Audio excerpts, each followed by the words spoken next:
to include and which to leave out. The Book of Enoch was one of the texts that didn't make the cut.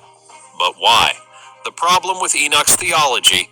One of the main reasons the Vatican never recognized Enoch as part of the Bible is that it presents a version of religious history that doesn't fully align with traditional Christian doctrine. The book goes into extreme detail about fallen angels, the Watchers, their corruption of humanity, and the birth of the Nephilim, stories that expand upon brief references in the Bible, but add layers of supernatural elements that early Christian leaders may have found too problematic. The Catholic Church has always maintained a structured hierarchy of theology, carefully defining the roles of angels, demons, and divine beings. The Book of Enoch, however, describes a far more chaotic and rebellious world where angels act independently, break divine laws, and directly interfere with human affairs.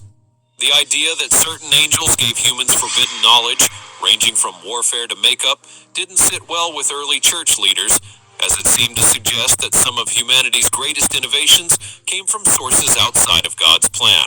It wasn't widely accepted in early Christianity, unlike the Gospels of Matthew, Mark, Luke, and John, which were widely circulated and accepted by early Christian communities. The Book of Enoch never gained widespread popularity in mainstream Christianity. While it was read by some Jewish groups and even referenced in a few early Christian writings, it never reached the level of universal acceptance required to be considered scripture. One major factor in this was that early Jewish leaders had already rejected it from their own canon.